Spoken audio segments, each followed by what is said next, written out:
গ্রীষ্মের দুপুর, সূর্য মাথার উপর থেকে প্রচন্ড তাপ দিচ্ছে। এই গরমে কিছুই করা যায় না। নিজের কাছে কেমন যেন একটা অস্বস্তি বোধ হয়।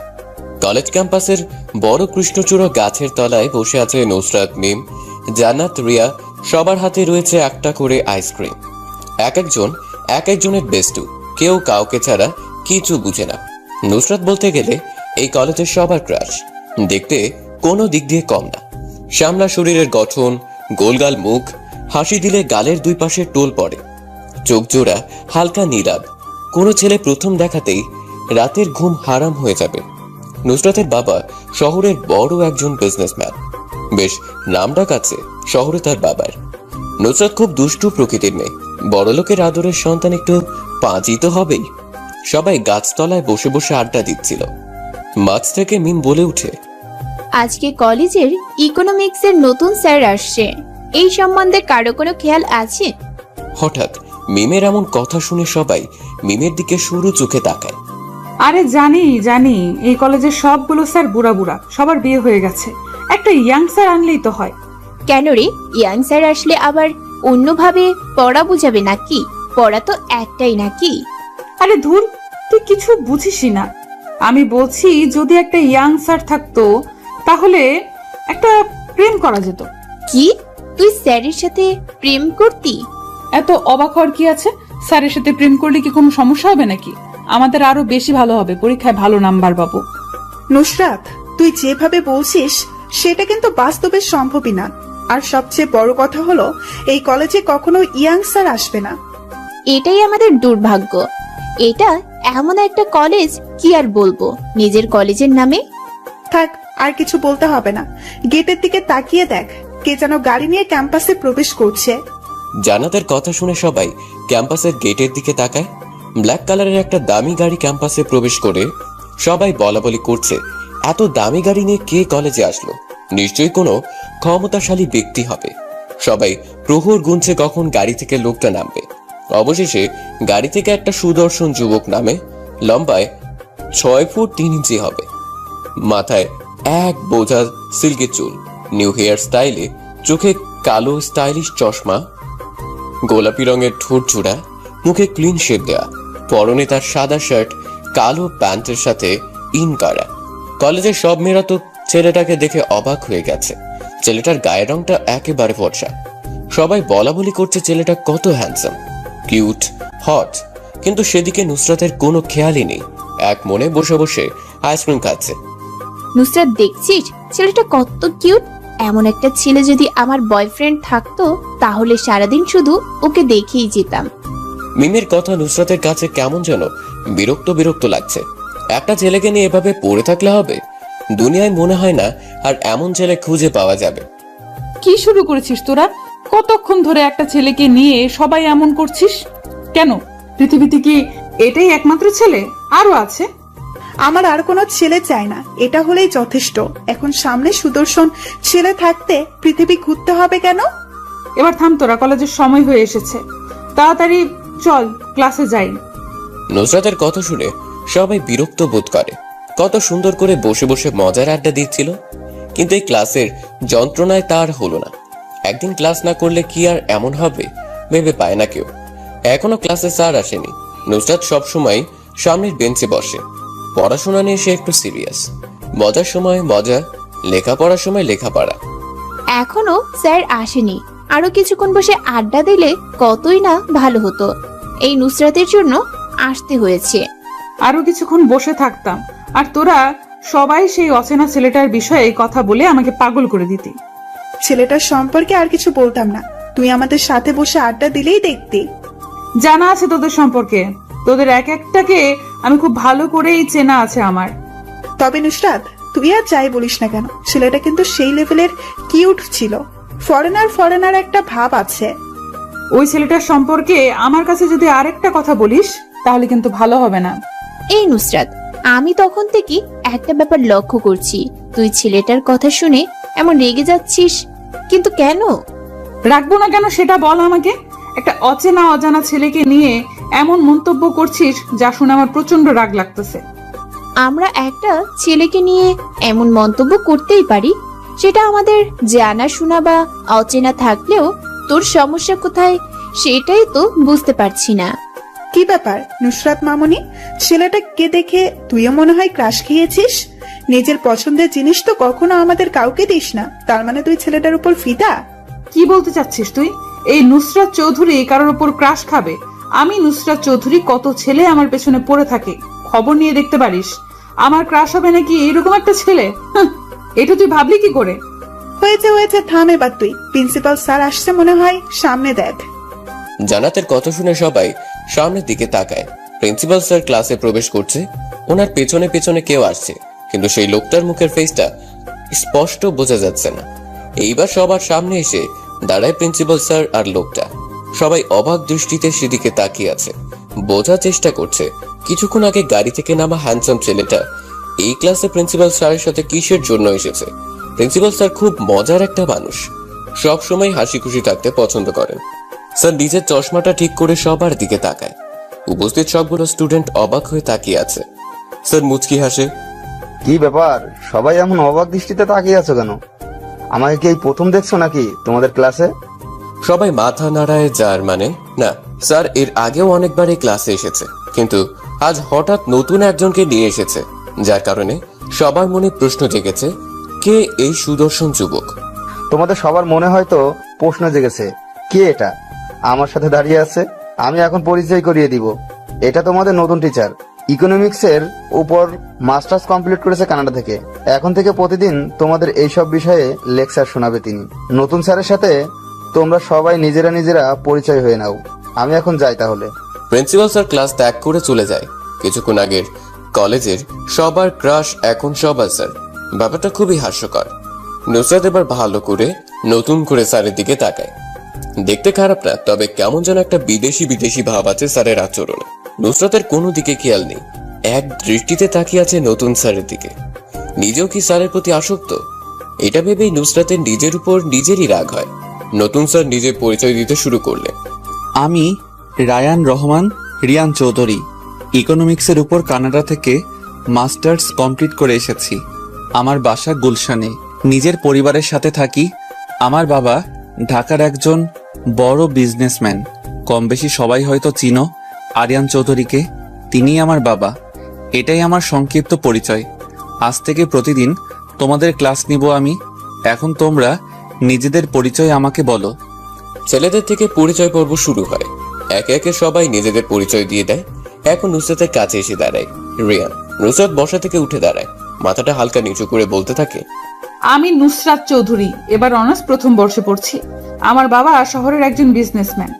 নুসরাত খেয়াল করেছে রিয়ান স্যার এক দৃষ্টিতে তাকিয়েছিল তার দিকে। সবার পরিচয় নেওয়ার সময় তিনি বেশ বিরক্ত বোধ করছিলেন, কিন্তু যখন নুসরাতের সামনে এসে দাঁড়ায় তখন রিয়ান স্যারের মুখে হাসি ফুটে ওঠে। ব্যাপারটা বুঝতে পারছে না নুসরাত। কালকে থেকে ক্লাস শুরু করব। আজকে পরিচয় পর্ব পর্যন্ত সমাপ্ত। আজ আমি আসি তাহলে, দেখা হবে কালকে। রিয়ান স্যার চলে যাওয়ার সাথে সাথে সবাই ক্লাস ত্যাগ করে বাইরে চলে যায়। নুসরাত নিজের সিটেই বসে আছে নিঃশব্দে। নুসরাত চল এখন বাইরে যেয়ে আড্ডা দেব সবাই মিলে। স্যারের সম্পর্কে আজ সব আড্ডা হবে। নুসরাত ওর চল আমাদের সাথে।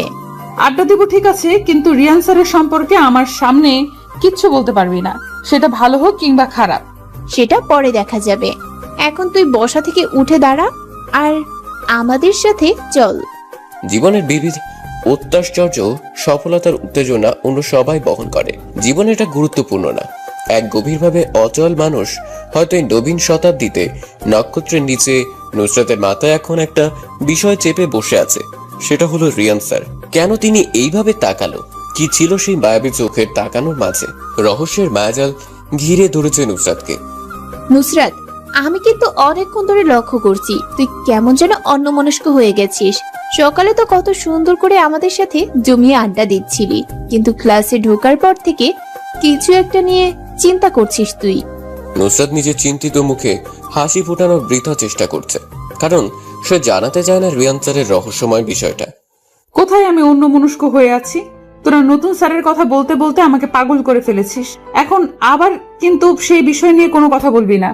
সবাই নিজেদের মতো করে আড্ডা দিতে থাকে। এইভাবে হয়তো তাদের সময় কেটে যাবে। কিন্তু এই ব্যস্ত শহরের অবহেলিত জনগোষ্ঠীর খবর নেওয়ার প্রয়োজন বোধ করে না কেউই। সবাই নিজেদের কাজে ব্যস্ত। এইদিকে রিয়ান কলেজ শেষ করে গুলশানে নিজের বাড়িতে চলে আসে। রিয়ানের বাবা আরিয়ান চৌধুরী গুলশানের ফাঁকা একটা বড় জায়গায় নিজের বাড়িটা স্থাপন করে দোতলায় বাড়িটা সৌন্দর্যে আশেপাশে ছড়িয়ে পড়েছে। এটাই মূলত গুলশানের সবচেয়ে সুন্দর বাড়ি। সাদা নীল হলুদ রঙের মিশ্রণে বাসাটা ঝকমক করছে। রিয়ানের গাড়ি চৌধুরী মঞ্জিলের ভিতর প্রবেশ করে। গাড়ি থেকে নেমে বাসার মেইন দরজা দিয়ে প্রবেশ করে সে। আরিয়ান চৌধুরী রিয়ানের বাবা সোফায় বসে বসে টিভিতে সংবাদ দেখছে। রিয়ান যে সোফায় হেলান দিয়ে বসে পড়ে।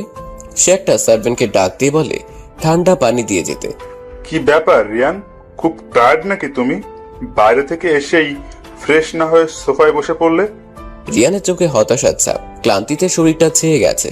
পানি না খেলে এখন গলা দিয়ে কথাও বের হবে না মনে হয়। সার্ভেন্ট রিয়ানের জন্য পানি নিয়ে আসে। রিয়ান পানি পান করে। শরীরে হালকা শক্তির ভাব এসেছে। বাবা, আমি অনেক ক্লান্ত। দেশে এসে আজকে প্রথম অনেকগুলো জায়গায় ভ্রমণ করেছি। শরীরটা হালকা দুর্বল মনে হচ্ছে। শুনলাম কলেজে নাকি জয়েন হয়েছো। আমি বুঝতে পারছি না, আমার এত বড় একটা ব্যবসা থাকতে তুমি কেন কলেজে জয়েন করেছো? বাবা, তুমি তো জানোই ব্যাপারটা, তাহলে কেন এটা নিয়ে এত ভাবছো?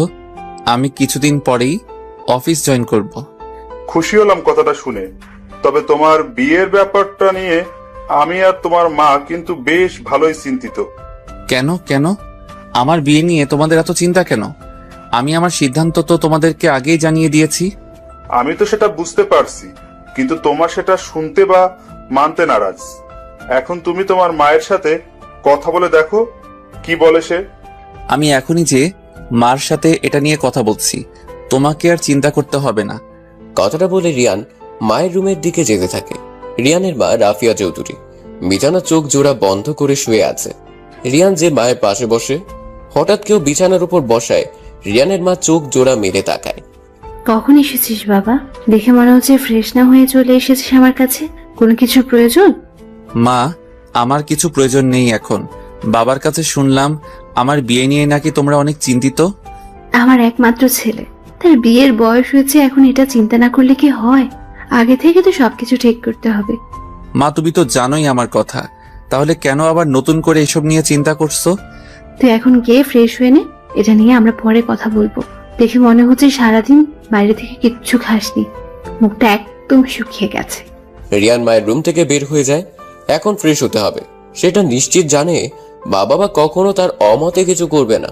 মুখের উপর কারো গরম নিঃশ্বাস পড়ায় ঘুম ভেঙে যায় নুসরাতের। হালকা করে নিজের শরীরকে নাড়াচাড়া করার চেষ্টা করছে, কিন্তু পারছে না। মনে হচ্ছে কেউ নুসরাতকে জড়িয়ে ধরে শুয়ে আছে। কে এত রাতে রুমে ঢুকেছে? নুসরাত ডান হাত তার নাড়াতে থাকে। কারো মুখে হাতটা যেয়ে লেগেছে। মুখে ক্লিন শেভ করা দাড়ির আভা। নুসরাত বুঝে গেছে অজানা আগন্তুকটা একজন ছেলে। নুসরাত ভয় পেয়ে যায়। এত রাতে রুমে অজানা একটা ছেলে, ভাবতেই শরীর শিউরে উঠে। যদি কেউ জানতে পারে তাহলে সব শেষ হয়ে যাবে।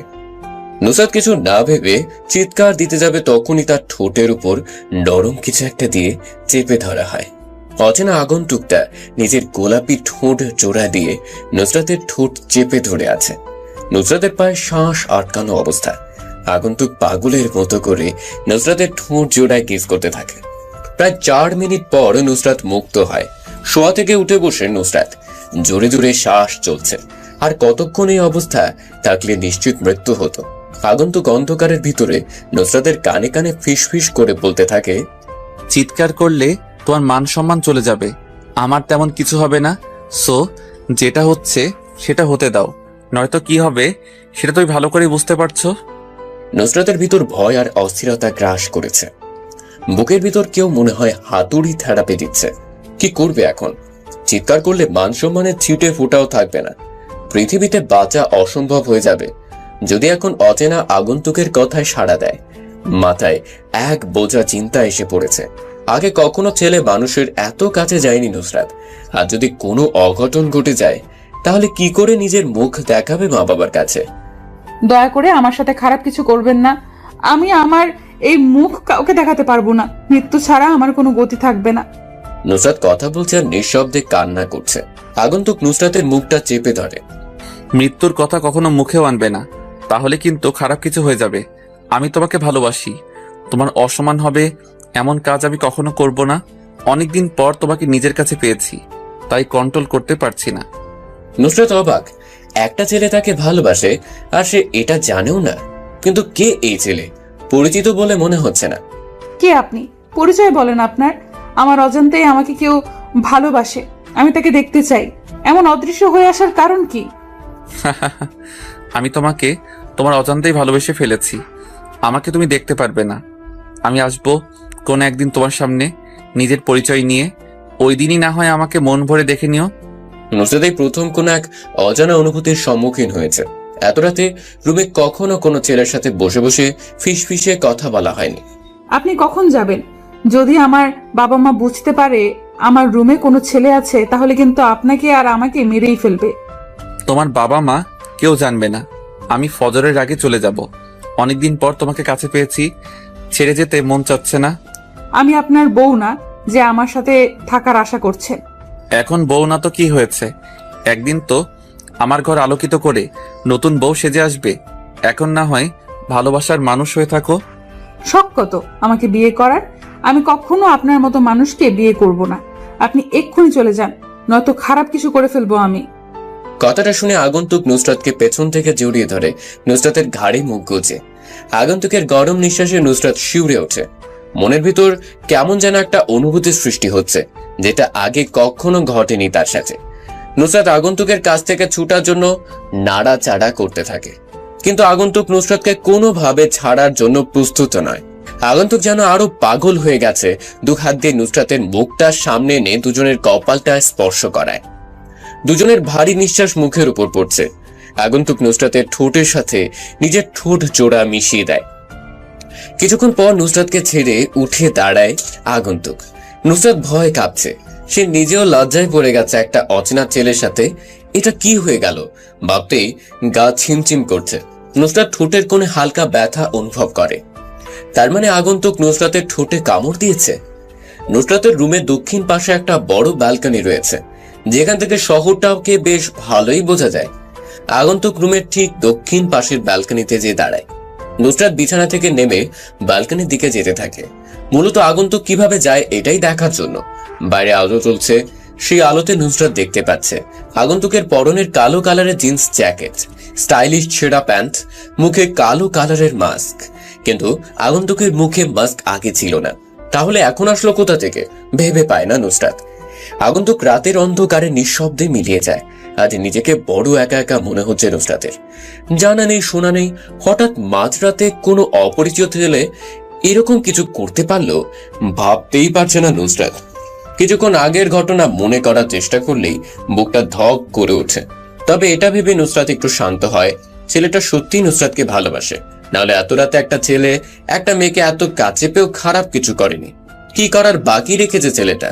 নুসরাতের জীবনে প্রথম একটা কালো রাতের অধ্যায় হিসেবে পরিচিত হয়ে থাকবে।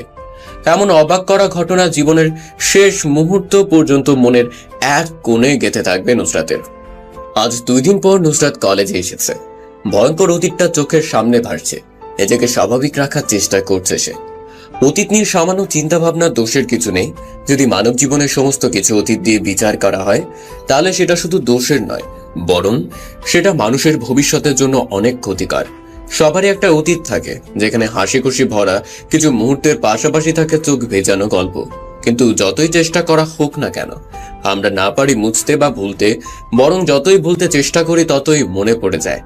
অতীত ভুলে নিজেকে স্বাভাবিক রেখে স্বাধীনভাবে চলাফেরা করা।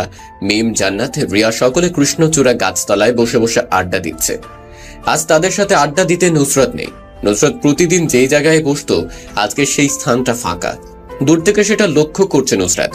সে উদাস মনে গুটি গুটি পায়ে হেঁটে যায় কৃষ্ণচূড়া গাছতলায়। 2 দিন পর কলেজে নুসরাতকে দেখে কম বেশি অনেকেই অবাক। নিয়মিত আসা একটা ভালো স্টুডেন্ট কেন 2 দিন কলেজে আসছে না, বিষয়টা ভাবাচ্ছে সবাইকে। যাক বাবা, 2 দিন পর নুসরাতের দেখা মিলল। তা নুসরাত, এই 2 দিন কোথায় ছিলি? মোবাইল বন্ধ, কি হয়েছে তোর? নুসরাত কিছু বলে না, নিচের দিকে তাকিয়ে বসে আছে। নুসরাত মিথ্যা বলতে পারে না। মিথ্যে বলতে গেলে মুখে আটকিয়ে যায়। আজ যে কোনো অবস্থায় মিথ্যে বলতে হবে। বাসায় ছিলাম, শরীরটা খারাপ ছিল, তাই কলেজে আসতে পারিনি। এখন থেকে নিয়মিত আসবো।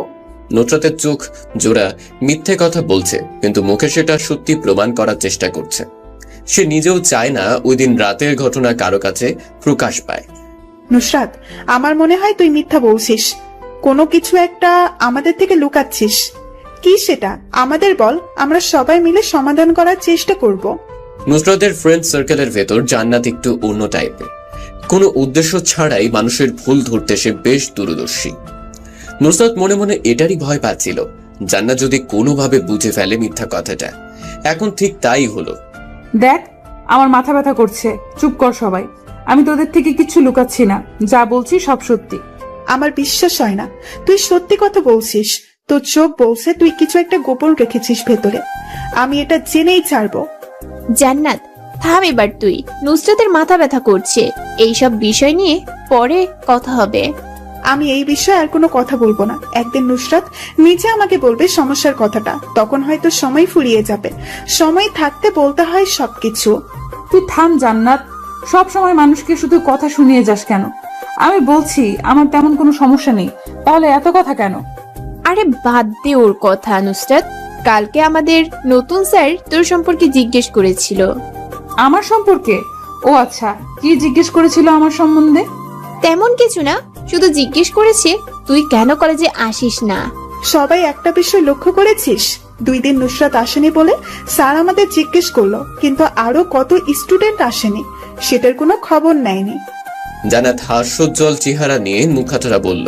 জান্নাতের হাসি দেখে এখন নুসরাতের চোখ মুখ শক্ত হতে শুরু করলো, মুখে থুতু জমে গেছে। এখন যদি মেয়েটাকে কোনো কঠিন গালি দেওয়া যেত তাহলে নুসরাতের মনটা শান্তি পেত। নুসরাত কখনো এটা পারবে না। মানুষ সবকিছু পারে না, পৃথিবীতে অনেক কাজই আছে যা মানুষের দ্বারা সম্ভব না। নুসরাত কাউকে কড়া করে কথা বলতে পারে না, যদিও রাগের মাথায় বলতে চায়, কিন্তু পরে কি হবে এটা চিন্তা করে আর কিছু বলে না। হাসি থামালি কেন? হাসো, আরো জোরে জোরে হাসো। তুই আমাকে পাগল করে দিবি নাকি? বলছি আমার মাথা ব্যথা করছে, তবুও তুই এমন করছিস। জান্নাত হাসি থামায় না, ডান হাত দিয়ে মুখ চেপে ধরলেও কাজ হচ্ছে না। কেন জানি আজ জান্নাতের মনে হাসির রং লেগেছে, কোনোভাবেই হাসি থামছে না। দিন দিন জান্নাত কেমন যেন হয়ে যাচ্ছে, সারাদিন হাসি খুশিতে ভরপুর থাকে। মনে হয় জান্নাতকে হাসি রোগে ধরেছে। পৃথিবীতে কি এমন অদ্ভুত রোগে আক্রান্ত হওয়া মানুষ পাওয়া যাবে? নুসরাতের ভিতরে ভিতরে রাগ বেড়েই চলেছে, কিন্তু তা সে প্রকাশ করতে পারছে না। প্রতিনিয়ত এটা একটা সমস্যা হয়ে দাঁড়িয়েছে নুসরাতের। সে চাইলেও কারোর সাথে রাগ দেখাতে পারে না। ক্লাসের সময় হয়ে এসেছে, সবাই ক্লাসের উদ্দেশ্যে রওনা দেয়। আজ রিয়ান গোলাপি রঙের একটা শার্ট সাথে কালো প্যান্ট পরেছে। অন্যদিনের চেয়ে আজকে বেশি আকর্ষণীয় লাগছে তাকে। নুসরাতের কিছুই ভালো লাগছে না, সবকিছু থেকে মন উঠে গেছে। আগের মতো মুখে উদ্ভাসিত লেগে নেই, জ্যোতিহীন মনে হচ্ছে সবকিছু। সেদিন রাতের পর থেকে নুসরাত রহস্যের মায়াজালে আটকে গেছে। অন্ধকার রজনীর বিবর্তনে অজ্ঞাত আগন্তুকটা কে ছিল এটা যতক্ষণ পর্যন্ত না জানবে ততক্ষণ নুসরাতের মনে শান্তি হবে না। সামনের বেঞ্চটা আজ ফাঁকা, নুসরাত মাঝের সারির দিকে বসেছে। আজ দ্বিতীয়বারের মতো নুসরাত পেছনের দিকে বসেছে। আগে একবার দেরি করে আসার জন্য পিছনে বসতে হয়েছিল। সামনের বেঞ্চ ফাঁকা রেখে সবাই পিছনের দিকে বসে আছো কেন? পিছন থেকে সামনে এসে বেঞ্চ পরিপূর্ণ করো। পিছন থেকে দুইটা মেয়ে এসে সামনে বসে, এটা রিয়ানের কাছে ভালো লাগেনি। যদি অন্য কেউ এসে বসতো তাহলে মনে একটা আহ্লাদ থাকতো, কিন্তু এখন আফসোস। নুসরাত আজকে আবারও লক্ষ্য রিয়ান স্যার তার দিকে পড়ানোর ফাঁকে ফাঁকে তাকাচ্ছে। নুসরাত কি আজকে ক্লাসে উপস্থিত আছে নাকি অন্য দিনের মতো আজও ক্লাস মিস দিয়েছে? স্যারের কথা শুনে নুসরাত একটু অবাক হয়, সাথে আবার রাগ লাগছে। এতক্ষণ তো বেশ ভালো করেই তাকিয়েছিল, কিন্তু এখন আবার এটা বলে ভাব নেওয়ার কি আছে? বুঝতে পারছি না নুসরাত। ছেলে মানুষের এটাই একটা সমস্যা, নারীদের সামনে তারা ভাব নিবেই। জীবনের বেশি সময় নিঃসঙ্গ কাটাতে হয়। ভাব নিলে যদি কোনো রূপবতী মেয়ে প্রেমে পড়ে যায়, এটার জন্য সবসময় মেয়েদের সামনে অন্যরকম ব্যবহার করতে শুরু করে। নুসরাত বসা থেকে দাঁড়িয়ে যায়। নুসরাতের দাঁড়িয়ে যাওয়া দেখে রিয়ান মুচকি হাসে। তুমি তাহলে নুসরাত ক্লাসের টপ স্টুডেন্ট? এখন আমাকে এটা বলো যে 2 দিন ধরে ক্লাসে ছিলে না কেন? নুসরাত আহত গলায় জবাব দেয়, স্যার আমি অসুস্থ ছিলাম, যার কারণে নিজ বাসায় এই 2 দিন অবস্থান করেছি। অসুস্থ ছিলে নাকি আমি এটা জানি না। ক্লাস শেষ তুমি আমার কেবিনে আসবে, এটা নিয়ে তোমার সাথে জরুরি কথা বলতে হবে। নুসরাত অসহায় দৃষ্টিতে তাকিয়ে থাকে রিয়ানের দিকে। রিয়ানের ঠোঁটের কোণে শয়তানি হাসি, নুসরাত নিজেও জানে না ওই রহস্যময় শয়তানির হাসির মানে। নতুন স্যারের প্রথম অর্ডার নুসরাতের উদ্দেশ্য। নিজের কেবিনে ডেকেছে, হয়তোবা কোনো বড় ধরনের কারণে রেখেছে। ক্লাস শেষ, রিয়ান বেরিয়ে যায়। নুসরাত অসহায় হরিণের মতো করে চেয়ে আছে স্যারের যাওয়ার দিকে। নুসরাত, তাড়াতাড়ি যা, দেখ যে রিয়ান স্যার কি গুরুত্বপূর্ণ কথা বলে তোকে। আমাদের সামনে তো কিছুই বললো না, নিজের কেবিনে নিয়ে পার্সোনালি কথা বলবে হয়তো। আমি একা কি করে যাব? তোরা কেউ চল আমার সাথে। আমাদের যেতে হবে কেন? আর তোকে পার্সোনালি একা যেতে বলেছে, আমাদের সামনে বললে তো ক্লাসেই বলতো। জীবনের একটা সময় মানুষ বড় একা হয়ে পড়ে। এখন নুসরাতের কাছেও নিজেকে এমন মনে হচ্ছে। নিজেকে স্বাভাবিক করে রিয়ান স্যারের কেবিনের দিকে রওনা দেয়। রিয়ান স্যারের কেবিনটা খুব সুন্দর করে সাজানো। প্রিন্সিপাল স্যারের মতো এক্সট্রা একটা বড় কেবিন দেওয়া হয়েছে। নতুন একটা প্রফেসরের জন্য আলাদা রুম, বেশ ভালো তো। নুসরাতের বুক ধুকপুক করছে, কেমন যেন একটা অজানা ভয় ভিতরে কাজ করছে। দুদিন ক্লাসে না আসায় কি এমন বলতে পারে রিয়ান স্যার? মনের ভিতর এক বোঝার সাহস নিয়ে ভিতরে প্রবেশ করে নুসরাত। রিয়ান স্যার জানালার পাশে দাঁড়িয়ে কার সাথে যেন কথা বলছে। দেখে মনে হচ্ছে খুবই গুরুত্বপূর্ণ কথা বলছে। টেবিলের উপর বিভিন্ন সাহিত্যিক পুস্তিকা রাখা আছে। সেখানে সবচেয়ে উপরের বইটা হুমায়ুন আহমেদের লেখা পেন্সিলে আঁকা পড়ি উপন্যাস। নুসরাত এই বইটা অনেকবার পড়েছে, বারবার পড়তে ইচ্ছে করে। নুসরাত নিঃশব্দে তাকিয়ে আছে উপন্যাস বইটার দিকে। রিয়ান ফোন করা শেষ করে নিজের চেয়ারে এসে বসে পড়ে। মুখে লেগে আছে রাগের আভা, সুন্দর মুখটা লাল হয়ে আছে। নুসরাত বুঝতে পারছে না কি কারণে স্যার এমন রেগে আছে। নুসরাত, তোমার মধ্যে কি কোনো শিষ্টাচার নেই? নম্রতা ভদ্রতা বজায় রেখে চলাফেরা করতে পারো না? রিয়ান বেশ রেগে মেগেই নুসরাতকে উদ্দেশ্য করে কথাটা বলেছে। হঠাৎ করে এমন রেগে কথা বলায় নুসরাত ভয় পেয়ে যায়। মানে স্যার, আমি কি করেছি? কি করনি তাই বলো। কারো কেবিনে প্রবেশ করার আগে যে অনুমতি নিয়ে আসতে হয়, এটা কি তুমি জানো না? নুসরাতের মনে ছিল না অনুমতি নিয়ে প্রবেশ করার কথা। অস্থিরতার বাঁচায় সবকিছু ভুলে যায় নুসরাত। একটা কথাই মাথায় আসছিল তখন, রিয়ান স্যার কেন নিজের কেবিনে ডেকেছে। স্যার, আমি জানতাম কারো কেবিনে প্রবেশ করার আগে যে অনুমতি নিয়ে প্রবেশ করতে হয়, কিন্তু আমি তখন বেশ গভীর চিন্তায় আসক্ত ছিলাম, যার কারণে অনুমতি নিয়ে প্রবেশ করতে ভুলে যাই। আমি দুঃখিত স্যার। বুঝতে পারছি। পরবর্তী সময় যেন এই ভুলটা আর না হয়।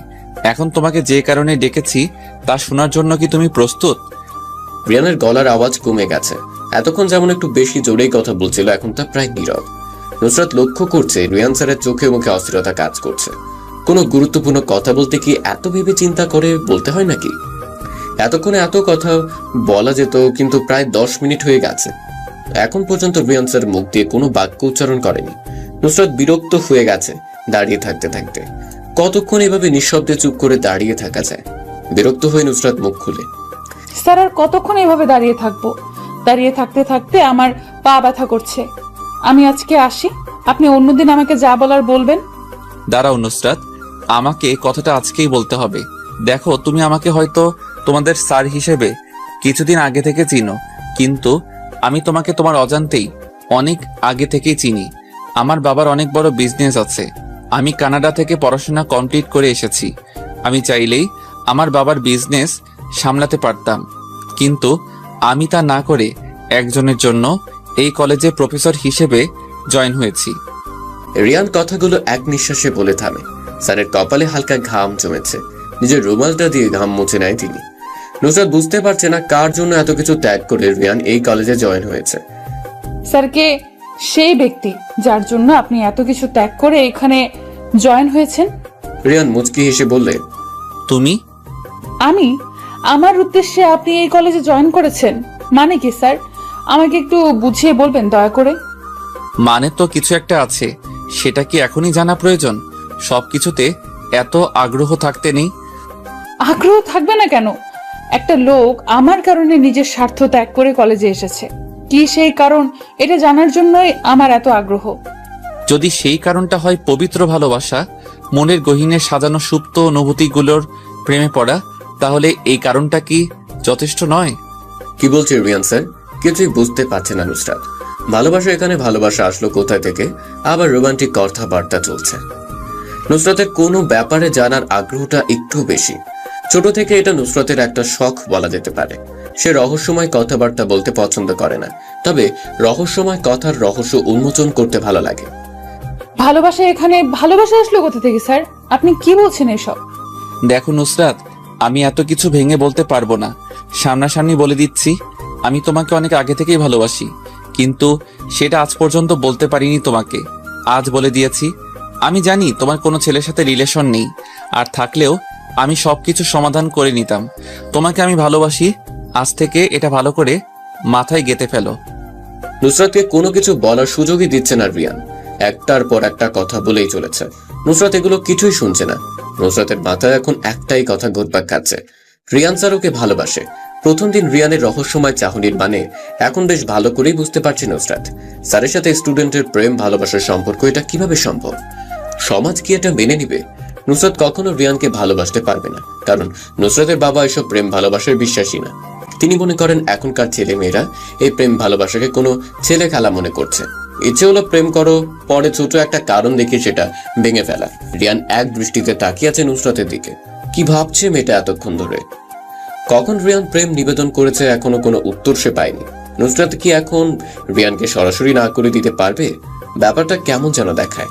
একটা ছেলে নুসরাতের জন্য এত কিছু ত্যাগ করে এসেছে ভালোবাসা পাওয়ার জন্য। নিজের ভিতর সংকোচ তৈরি হয়েছে নুসরাতের। কি উত্তর দিবে এখন রিয়ানকে? স্যার, আমার বাবা মা মেনে নিবে না এই ধরনের কোনো সম্পর্ক। আমি চাই না এমন কোনো সম্পর্ক আমাদের মাঝে গড়ে উঠুক যা পরবর্তীতে সমাজে আমাকে নিয়ে, আমার বাবা মাকে নিয়ে কটু কথা শুনতে হয়। মেয়েদের এই একটাই সমস্যা, সেটা হলো একটা ছেলে একটা মেয়েকে প্রপোজাল করলে মেয়েটার প্রধান উক্তি হলো বাবা মা মেনে নিবে না। আরে মেয়েটা কি তার বাবা মাকে একবারও জিজ্ঞেস করেছে এই ব্যাপারে? না, সে বাবা মাকে জিজ্ঞেস না করেই একটা ছেলের প্রপোজাল রিজেক্ট করে দেয়। নুসরাত, তুমি আমার প্রপোজাল রিজেক্ট করার পর আমি তোমাকে ছেড়ে দিব এটা মোটেই ভেবো না, কারণ আমি অন্য সব ছেলেদের মতো করে তোমাকে ভালোবাসিনি। প্রেম ভালোবাসায় বাধা আসবেই, তাই বলে কি আমি ছেড়ে চলে যাব? তা কখনো না। আমি অনেক আগে থেকেই তোমাকে পছন্দ করতাম। এই পছন্দটা একসময় ভালোবাসায় রূপ নিয়েছে। আমি তোমার নেশায় আসক্ত। নুসরাত খুব মনোযোগ দিয়ে রিয়ানের কথাগুলো শুনছে। সব কথায় তুলনামূলক যুক্তি আছে, কিন্তু নুসরাতের কিছু করার নেই। তার হাত বাঁধা। এই সমাজের মানুষের কাছে পবিত্র ভালোবাসাগুলোর কোনো দাম নেই। স্যার, আমার কিচ্ছু করার নেই। আমার হাত বাঁধা। আমি চাইলেও আপনাকে ভালোবাসতে পারবো না। ভালো তুমি আমাকেই বাসবে, সেটা সময় বলে দিবে। আমি অনেক বছর অপেক্ষা করেছি, আর অপেক্ষা করার মতো ধৈর্য আমার নেই। তোমাকে আমার প্রয়োজন, সেটা আমি যে কোনো পদ্ধতিতে পেয়ে ছাড়বো। কেউ বাধা দিতে আসলে আমি মেরে ফেলবো তাকে। আপনার যা ইচ্ছা আপনি তা করেন, এর মধ্যে আমি নেই। আমাকে এখন যেতে হবে, নয়তো সবাই খারাপ কিছু চিন্তা করবে। নুসরাতের কথাটা শোনা মাত্র রিয়ান চেয়ার থেকে উঠে দাঁড়ায়, কেবিনের দরজাটা লক করে ফেলে। নুসরাত রিয়ানের এমন কাণ্ডে ভয় পেয়ে যায়। রিয়ান নুসরাতের দিকে গুটি গুটি পায়ে এগোতে থাকে। নুসরাত এক পা করে পেছাতে থাকে রিয়ানের থেকে। পিছাতে পেছাতে একসময় টেবিলের সাথে ধাক্কা লাগে, পিছন যাওয়ার আর জায়গা নেই।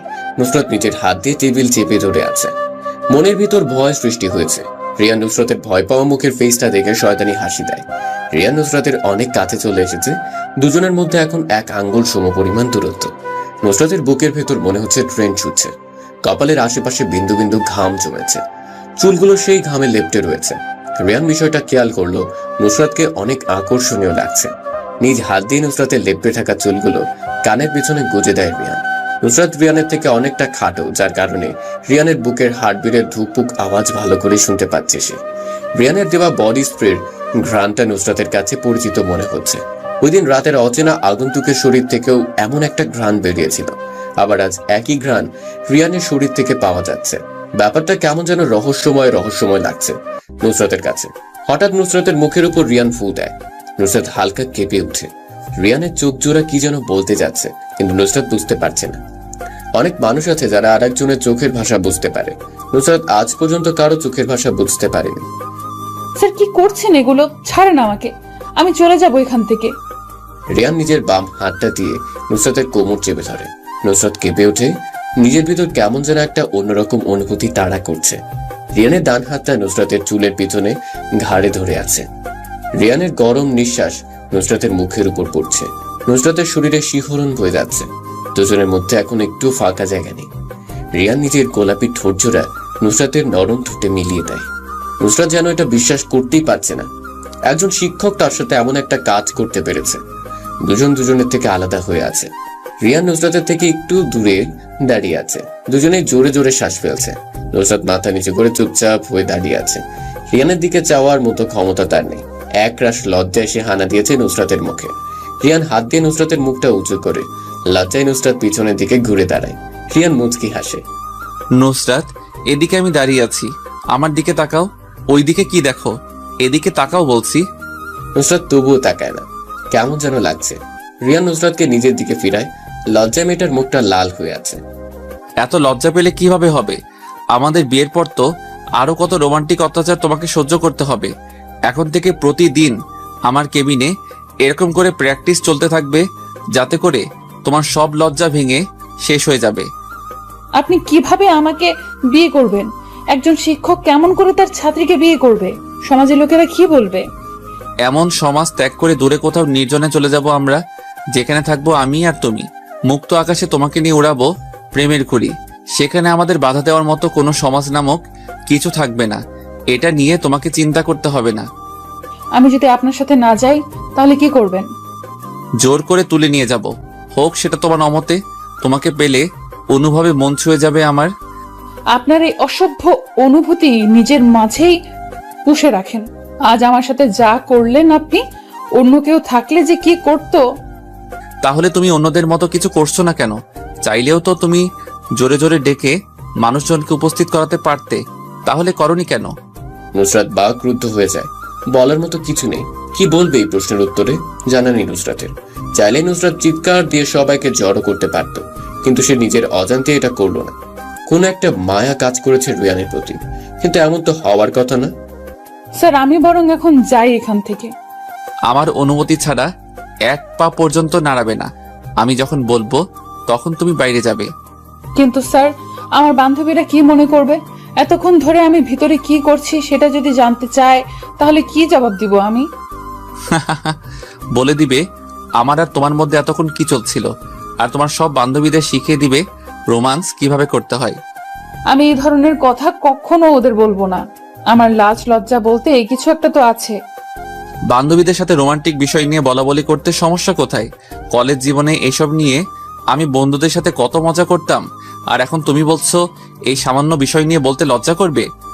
নুসরাত একটু রাগ দেখিয়ে বলে, এখন আমি যে সরাসরি সব বান্ধবীদের বলে দেব আমাদের রিয়ান স্যার আমাকে ভালোবাসে, তাই নিজের কেবিনে ডেকে প্রপোজ করে আবার জোর করে চুমুও খেয়েছে আমার ঠোঁটে।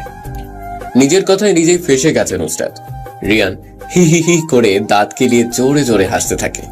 নুসরাত দরজাটা খুলে বেরিয়ে যায়। আর কিছুক্ষণ সেখানে দাঁড়িয়ে থাকলে রিয়ানের কথায় লজ্জায় লাল হতে হতো নুসরাতের। আজ আর তেমন কোনো ক্লাস নেই, তাই নুসরাত বাসার উদ্দেশ্যে রওনা দেয়। আর মনে মনে চিন্তা করতে থাকে, জীবনে কিছু কিছু প্রশ্ন থাকে যার উত্তর কখনো মিলে না। কিছু কিছু ভুল থাকে যা শোধরানো যায় না, আর কিছু কিছু কষ্ট থাকে যা কাউকে বলা যায় না। ঠিক এমন অবস্থা হয়েছে নুসরাতের। চাইলেও কাউকে বলতে পারছে না ওই দিন রাতের আগন্তুকের সম্পর্কে। কিভাবে বলবে? অচেনা আগন্তুক যা করেছে নিজের সম্মানের ব্যাপার। নুসরাত রাতে বিছানায় ঘুমোতে গেলেই সে ভয়ঙ্কর ঘটনা চোখের সামনে ভাসতে থাকে। কোন একটা বিষয় নিয়ে মানুষ অনেক বেশি চিন্তা করলে একসময় সে ডিপ্রেশনে চলে যায়। নুসরাত নিজেও ডিপ্রেশনে ভুগছে। নিজের মনের কথা কাউকে শেয়ার করলে কিছুটা শান্তি পাওয়া যায়, কিন্তু নুসরাতের কাছে এমন একটা ঘটনা ঘটছে যা লজ্জায় কাউকে বলতেও পারছে না সে। মৃত্যুর যন্ত্রণার থেকেও ডিপ্রেশনে পড়া যন্ত্রণা যে কত কঠিন, কত ভয়ানক, তা একমাত্র ভুক্তভোগী অনুভব করতে পারে। নুসরাতের এখন কিছুই ভালো লাগে না। এই ব্যস্ত শহর, ব্যস্ত সব মানুষজন মিলিয়ে সবকিছু নিরামিষ মনে হচ্ছে। একসময় শহরটাকে নুসরাত সবচেয়ে বেশি পছন্দ করত। ছোট থেকেই বড় হওয়া পর্যন্ত নুসরাতের অবস্থান ছিল ব্যস্ত শহরে। এখন একা থাকতে বেশি মনে চায় ওর। একা থাকাটা অনেকটা নেশার মতো কাজ করে মানুষের মধ্যে। নুসরাত একাকিত্বের নেশায় আসক্ত হয়ে গেছে। বেশি কিছুক্ষণ ধরে নুসরাত খেয়াল করছে তার আশেপাশে দুইটা ছেলে বাইক নিয়ে রাউন্ড দিচ্ছে। কলেজ থেকে নুসরাতের বাসার দূরত্ব অল্প, তাই সে মাঝে মধ্যে হেঁটে হেঁটেই বাসায় যায়। আজও নুসরাত হেঁটে হেঁটে বাসায় যাচ্ছিল, তখন একটা ছেলে দুইটা নুসরাতের পেছনে পড়ে আছে। ছেলে দুইটাকে নুসরাত ভালো করেই চিনে, পাশের এলাকার ছেলে। মেয়েদের ইফটিজিং করা মূলত তাদের প্রধান কাজ। অনেক আগে থেকেই নুসরাতের পিছনে পড়ে আছে বাইকের উপর থাকা কালো চেহারার রফিক নামের ছেলেটা। নুসরাত কাউকে তেমন পাত্তা দেয় না, তবু নুসরাতকে রফিক অনেক ডিস্টার্ব করে। রফিক অনেক খারাপ একটা ছেলে। থানায় অনেক কেস আছে রফিককে নিয়ে, এর মধ্যে অন্যতম রেপ। নুসরাত সবসময় রফিকের থেকে দূরে দূরে থাকে, কখন কি করে বলা যায় না। রফিক নামে ছেলেটা বাইক থেকে নামে, হলুদ রঙের একটা গেঞ্জি, কাটা ছেঁড়া একটা স্টাইলিশ প্যান্ট, গলা ঝুলে আছে মোটা চেইন, মুখে জ্বলন্ত সিগারেট। রফিক নুসরাতের সামনে এসে দাঁড়ায়। নুসরাত একটু সরে বাম পাশ দিয়ে চলে যাবে, সামনে এসে দাঁড়ায় রফিক। ডান দিক দিয়ে গেলেও পথ আটকায় রফিক। নুসরাত রেগে যায় রফিকের এমন আচরণে। সমস্যা কি? রাস্তার মাঝে এটা কি ধরনের আচরণ? সরে দাঁড়ান, আমাকে যেতে দেন। অনেক দিন ধরে তোর পিছনে পড়ে আছি, কিন্তু তুমি আমাকে একটু পাত্তা দাও না। আজ শেষবার, এরপর আর কোনো সুযোগ দিব না। আপনার সুযোগ দেওয়ারও প্রয়োজন নেই। আপনি আমার পেছনে এমন করে পড়ে আছেন কেন? রাস্তায় কি অন্য কোনো মেয়ে দেখেন না? অন্য মেয়েদের দিকে নজর যায় তো? অন্য মেয়েরা তো তোমার মতো এত সুন্দরী না। তোমার যে ফিগার দেখলে নিজেকে কন্ট্রোল করতে অসম্ভব হয়ে যায়। রফিক কথাটা বলেই নুসরাতের শরীরে হাত দেয়। নুসরাত এক ঝাটকায় রফিকের হাতটা সরিয়ে দিল। নিজের হাত ডান হাত দিয়ে রফিকের বাম গালে কষে একটা চড় মারে। দূর থেকে কোনো এক আগন্তুক বিষয়টা খুব করে দেখেছে। নুসরাতের সাথে কেউ এমন করুক এটা চায় না আড়ালের আগন্তুক। নুসরাত রেগে মেগে বলে, মেয়েদের শরীর এত পছন্দ, তাহলে পতিতালয়ে গিয়ে নিজের শখ মিটিয়ে আয়। আমার সাথে এরপর থেকে যদি কোনো ধরনের বেয়াদবি করিস, তাহলে এর ফল ভালো হবে না কিন্তু। রফিক বাম গালটা হাত দিয়ে বলে, তোমার ওই নরম হাতে চর খেতে আমি প্রতিদিন এমন 2-4টা ভুল করতেই পারি। নুসরাত জানে রফিককে এখন কিছু বললে সে আরো কথা ঘুরিয়ে পেঁচিয়ে অযথা সময় নষ্ট করবে। নুসরাত চলে আসে সেখান থেকে। রফিক সেখানে দাঁড়িয়ে নিজে নিজে বলছে, নুসরাত, তোমাকে আমার চাই, সেটা এক রাতের জন্য হলেও। আমি যেটা চাই সেটা পেয়ে তারপর পিছু ছাড়ি। চৌধুরী মঞ্জিলে রিয়ান এক মনে বসে বসে টেবিলে দেওয়া খাবারগুলো খেয়ে যাচ্ছে। সামনে যে ওর বাবা মা বসে আছে সেদিকে রিয়ানের কোনো হুঁশ নেই।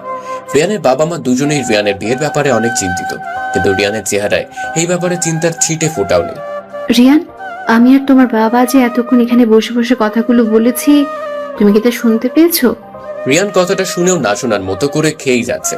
রিয়ানের মুখ থেকে কোনো জবাব না পেয়ে রিয়ানের বাবা রেগে বলেন, কি হলো রিয়ান? তোমার মায়ের কথার জবাব দিচ্ছ না কেন? এটা কোন ধরনের বেয়াদবি? রিয়ান টেবিলের উপর থাকা পানি ভর্তি গ্লাস হাতে নিয়ে এক ঢোকে সবটুকু পানি পান করে। বলতে শুরু করে, খাবার খাওয়ার সময় যে কথা বলতে হয় না সেটা তো তোমরা দুজন জানো, তাহলে কেন আমাকে খাওয়ার সময় প্রশ্ন জিজ্ঞেস করছো? রিয়ানের বাবা আরিয়ান থমকে যায় নিজের ছেলের এমন উত্তরে। আরিয়ান চৌধুরী একজন বিজনেসম্যান। বিজনেস করতে হলে প্রথমে দরকার মস্তিষ্কের বুদ্ধি। একজন বিজনেসম্যান হয়ে থাকে অনেক বুদ্ধিমান। নিজেরা নিজেদের সাথে কঠোর মাইন্ড গেম খেলতে থাকে। যে যত বেশি ভালো মাইন্ড গেম খেলতে পারবে সে তত তাড়াতাড়ি নিজের কোম্পানিকে বিশ্বের সামনে তুলে ধরতে পারবে। ঠিক তেমনি একজন বিশাল মাইন্ড গেমার আরিয়ান চৌধুরী সবসময় মাইন্ড গেমারের মতো আচরণ করে, কিন্তু আজ নিজের ছেলেকে প্রশ্ন করে যে উত্তর পেল এতে আরিয়ান মোটেও খুশি না। সেটা আমি জানি। এখন তোমার খাওয়া শেষ হয়েছে, তাহলে তোমার মায়ের প্রশ্নের জবাব দাও। এত অস্থির হচ্ছ কেন? আমি প্রশ্নের জবাব অবশ্যই দিব। মা, এবার তুমি আমাকে আবার প্রশ্ন করো। প্রশ্ন তোমার কাছে একটাই, সেটা হলো তোমার বিয়ে নিয়ে। আমাদের একমাত্র ছেলে তুমি, ভালো বয়সও হয়েছে তোমার। এখন আমরা চিন্তা করছি তোমার জন্য মেয়ে দেখবো। বিয়ে করতে আমার কোনো সমস্যা নেই, তবে তবে কি? আমি আমার পছন্দ করা মেয়েকে বিয়ে করতে চাই। তোমরা জানো আমি একটা মেয়েকে ভালোবাসি, সেটা হলো নুসরাত। আমি বিয়ে করলে নুসরাতকেই করব, অন্য কোনো মেয়েকে না। আমরা তো সেটা মানা করছি না। তুমি তোমার ভালোবাসার মানুষকে বিয়ে করবে, এটা ভালো কথা। নুসরাতের বাসার ঠিকানা দাও, আমরা যে কথা বলে আসি। রিয়ান নুসরাতের বাসার ঠিকানা দিয়ে দেয়। রিয়ান মনে মনে অনেক খুশি, নিজের ভালোবাসার মানুষকে কিছুদিন পরেই সারা জীবনের সঙ্গী হিসেবে পেতে যাচ্ছে। কিন্তু নুসরাতের বাবা মা যদি এই সম্বন্ধে রাজি না হয় তাহলে কি হবে? নিজের উপর বিশ্বাস রাখার মানেই একজন মানুষ আত্মবিশ্বাসী। সে বিশ্বাস করে নিজের জন্য সঠিক সিদ্ধান্ত নেওয়ার ক্ষমতা তার আছে। রিয়ান সফল হতে চাইলে সামনে আসা সব চ্যালেঞ্জ মোকাবেলা করতে হবে। চ্যালেঞ্জ বেছে নেওয়ার কোনো সুযোগ নেই। যে কোনো অবস্থায় নিজেকে সঠিকভাবে পরিচালনা করাই জ্ঞানী ব্যক্তির কাজ। রিয়ান কখনো হারতে শিখেনি, কষ্ট করে হলেও জিতেছে। এইবার তো এটা নিজের ভালোবাসার মানুষকে নিজের করে পাওয়ার লড়াই। রাত প্রায় 11:15। রিয়ান নিজের ঘরের আয়নার সামনে তাকিয়ে দাঁড়িয়ে আছে। চোখে মুখে লেগে আছে রাগের প্রতিচ্ছবি। রিয়ান বহুদিন পর আজকে ওর পরিচিত একটা ড্রেস পরেছে। কানাডা যাওয়ার আগে মাঝে মধ্যে রাতে কোনো মিশনের উদ্দেশ্যে পরিধান করে যেত সে, কিন্তু কানাডা যাওয়ার পর থেকে কখনো সেই পরিচিত ড্রেসটা পরা হয়নি। আজ আবারও সেই মিশনের উদ্দেশ্যে বের হবে রিয়ান। পরনে তার কালো কালারের একটা জিন্স জ্যাকেট, কালো প্যান্ট, মাথায় লম্বা হুডওয়ালা টুপি। মুখে একটা মাস্ক, সাদা কালারের উপর লাল রং ছিটানো। মাস্ক ডিজাইনটা দেখতে খুবই ভয়ানক। লাল রংটা মানুষের রক্তের মতো দেখা যায়। রিয়ান আলমারির ভিতর থেকে একটা সাদা কালারের বক্স বের করে। এমন ধরনের বক্স ডাক্তারের সাথে দেখা যায়। আলমারিতে লুকিয়ে রাখা পুরনো পিস্তলটা বের করে কোমরের কভার পয়েন্টে রাখে রিয়ান। বিছানার উপর থেকে বাইকের চাবিটা নিয়ে রওনা দেয় ভয়ঙ্কর মিশনের উদ্দেশ্যে। আকাশে কালো মেঘ ঘোরাঘুরি করছে। আচমকাই আলোহীন আসমানে বিদ্যুৎ চমকাচ্ছে। আকাশে তারার ছিটে ফোটাও নেই। যখন তখন বৃষ্টি নামতে পারে। বড় বড় নাইট ক্লাবগুলো বন্ধ করে দিচ্ছে। রাতের এমন অবস্থা দেখে রাস্তার আশেপাশে ছোট বড় সমস্ত দোকান বন্ধ হয়ে গেছে। নির্জন রাস্তাগুলো একেবারে নীরব হয়ে গেছে। রফিক আর সেলিম নাইট ক্লাব থেকে বেরিয়ে বাসার দিকে যাচ্ছিল। তখনই সামনে দেখতো পায় বাইকের উপর কেউ বসে বসে মনের সুখে সিগারেট টানছে। দেখে মনে হচ্ছে আবহাওয়ার গতিবেগের এমন পরিবর্তনের অবস্থায় সে ব্যক্তিটা ভয় পাচ্ছে না। রফিক আর সেলিম আজ একটু বেশি নেশা করে ফেলেছে। দুজন ঠিকমতো হাঁটতে পারছে না, হেলে দুলে হাঁটছে। রফিক যে বাইকের উপর বসা আগন্তুকের সামনে দাঁড়ায়, পিছনে সেলিম। রফিক মাতালদের মতো করে বলতে শুরু করে, এই কে তুই? এত রাতে রাস্তার মাঝখানে বাইক দাঁড় করিয়ে বসে বসে সিগারেট টানছিস? আগন্তুক বাইক থেকে নেমে দাঁড়ায়। সিগারেটে একটা টান দিয়ে সবগুলো বিষাক্ত ধোঁয়া রফিকের মুখের উপর ছাড়ে। নে, এবার বাইক থেকে নেমে সিগারেট টানছি। আগন্তুকের এমন কথা শুনে রফিক রেগে বলে, এই তুই কোন সাহসে আমার মুখের উপর সিগারেটের ধোঁয়া ছাড়লি? জানিস আমি কে? চাইলে তোকে এখানে মেরে চলে যেতে পারবো। কে তুই ভাই? আমি চিনতে পারছি না তোকে। তুই কি এই এলাকার মাস্টার নাকি? আমি মাস্তান না, আমি আমার ঘরে মাস্তান পুষি। তুই আগে এটা বল, আমার মুখের উপর সিগারেটের ধোঁয়া ছাড়লি কেন? আমার মুখ, আমার সিগারেট, আমি যা ইচ্ছে তাই করব। তুই বলার কে? সবকিছু তোর থাকলেও এলাকা আমার। এখানে আমি যা বলি তাই হয়। তুই মনে হয় আমাকে চিনতে পারিসনি। বুঝতে পেরেছি, তুই এই এলাকা পাতি মাস্তান। সমস্যা নেই, আমি আবার এইসব পাতি মাস্তান এলাকা থেকে কমানোর জন্য পারদর্শী। আগন্তুকের বাড়িটা যেন রফিকের সহ্য হয়নি। দৌড়ে যে আগন্তুকের বড় কলারটা ধরে ঝাঁকাতে ঝাঁকাতে বলে, পাতি মাস্তান মানে? আমি এই এলাকার বস। শালা আমার এলাকায় দাঁড়িয়ে আমাকেই পাতি মাস্তান বলিস? তোর সাহস দেখে আমি অবাক। এই নীরব নির্জন রাস্তায় তোকে মেরে দিলে কেউ দেখবে না। আগন্তুক শব্দ করে হেসে ওঠে। এমন ভাবে হাসছে মনে হচ্ছে রফিক ফান করার কথা বলছে। আগন্তুক নিজের কলার থেকে রফিকের হাতটা ছাড়িয়ে বলে, আমি 3টা জিনিস খুব অপছন্দ করি। এর মধ্যে একটা হলো কেউ আমার কলার ধরবে। তুই নিজেই মনে হয় না আমাকে এখনো চিনতে পেরেছিস। কে তুই? আমার এলাকায় এসে আমাকে কিছু বলে চলে যাবি? শরীরে হাত লাগিয়ে দেখ আমি কি অবস্থা করি তোর। আগন্তুক রফিককে নিজের হাত দিয়ে ঝাঁকাচ্ছে আর বলছে, এই যে শরীরে হাত দিলাম, কর। এখন আমাকে কিছু করে দেখা। আজ তোর এলাকায় তোকে মারবো। দেখি আমাকে কে বাধা দিতে আসে। আগন্তুকের হাতের ধাক্কা খেতে খেতে রফিক একসময় রাস্তার পড়ে যায়। সেলিম এগিয়ে আসবে তখনই আগন্তুক কোমরের কভার পয়েন্ট থেকে পিস্তলটা বের করে সেলিমের বাম পায়ে গুলি করে। সেলিম নিচে পড়ে যায়। আগন্তুকের হাতে পিস্তল দেখে রফিক ভয় পেয়ে যায়। রফিক এলাকার মধ্যে যতই মাস্তানি করে না কেন, কখনো পিস্তল নিয়ে কিছু করেনি। এখন আগন্তুকের হাতে পিস্তল দেখে রফিক বুঝে গেছে সামনে দাঁড়িয়ে থাকা ভয়ানক ব্যক্তিটা কেমন হতে পারে। অনেকদিন হলো আমি এই মেশিন ব্যবহার করি না, সময়ের জন্য চালানো হয়নি। আজকে অনেকদিন পরে ট্রাই করলাম, ভালোই চলে মেশিনটা। ভাই, কে আপনি? এইভাবে সেলিমের পায়ে গুলি করলেন কেন? ভয় পেয়েছিস? আমি মানুষকে ভয় দেখাতে ভালোবাসি, অনেক মজা পাই তখন যখন আমাকে দেখে কেউ ভয় পায় আর আমার চরণে পড়ে ক্ষমা চাই। তুই আমাকে মজা দিয়েছিস, আমি তোকে প্রাণে মারবো না, শুধু বাম হাতটা কেটে দিব। আগন্তুক পাগলের মতো করে হাসতে হাসতে দৌড়ে যে বাইকের উপর থেকে একটা বক্স নিয়ে আসে। রফিক আগন্তুকের এমন পাগলামি হাসি দেখে ভয় পেয়ে যায়। আগন্তুক বক্সের ভিতর থেকে ছোট একটা ধারালো অস্ত্র বের করে। অস্ত্রটা দেখে মনে হচ্ছে অনেক ধারালো, শক্ত কোনো কিছু মুহূর্তের মধ্যে কেটে যাবে। কি করতে যাচ্ছে আগন্তুক জানা নেই রফিকের। ভাই, এটা বের করছেন কেন? কি করবে এটা দিয়ে? যা ইচ্ছা করেন আমাকে, কিন্তু কিছু করবেন না। তোকে কিছু করব না তো, শুধু তোর এই নোংরা হাতটা কেটে ফেলবো। কেমন লাগবে বলতো? আমার ভাবতেই কেমন যেন লাগছে। রফিক নিজের হাত দুটো পেছনে নিয়ে নেয়। এই পাগলা আগন্তুকের বিশ্বাস নেই। আগন্তুক ডান হাতে অস্ত্রটা ধরে বাম হাত দিয়ে রফিকের সাথে জোরাজুরি করছে। এক পর্যায়ে এমন কিছু ঘটবে বিশ্বাসই হচ্ছে না রফিকের। আগন্তুক আজকে হিংস্র রূপ নিয়েছে। নিজেকে মনে হচ্ছে কোনো আক্রমণ ভাগের নির্যাতিত হিংস্র পশু। রফিক কোনো অবস্থায় নিজের হাত দিতে প্রস্তুত না। অনেকক্ষণ জোরাজোরি করার পর আগন্তুক রফিকের বাম হাতটা ধরতে সক্ষম হয়। সবার চোখের পলকের আগে আগন্তুক অস্ত্রটা দিয়ে রফিকের বাম হাতটা কেটে ফেলে। রফিক জোরে চিৎকার দিয়ে ওঠে, কিন্তু রফিকের চিৎকার শুনে কেউ আজ তাকে বাঁচাতে আসবে না। আগন্তুক উচ্চস্বরে পাগলের মতো হাসতে থাকে। বক্স থেকে কিছু ডাক্তারি জিনিসপত্র বের করে, লম্বা সুই দিয়ে রফিকের কাঁটা হাতে সেলাই করতে থাকে।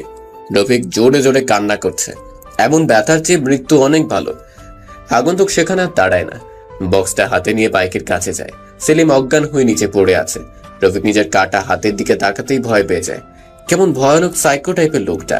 হাত কেটে ফেলার সময় নিজের বিবেক একটু বাধা দেয়নি। গুড়ি গুড়ি বৃষ্টি শুরু হয়ে গেছে। আজকে মনে হয় গ্রীষ্মের প্রথম বৃষ্টির রাত। আগন্তুক আর পিছনের দিকে তাকায় না। তাকালে হয়তো দেখতে পেত রফিকের অনাতঙ্ক চিৎকার। সকাল 9:30 নুসরাত কলেজের উদ্দেশ্যে রওনা দেয়। আজকে অনেক দেরি হয়ে গেছে মনে হয়। নুসরাত প্রতিদিন এই রাস্তা দিয়ে কলেজে যায় আর আসার সময় আসে। রাস্তার পাশে ছোট একটা বসতি, সেখানে অসহায় গরিব দুঃখী মানুষের বসবাস।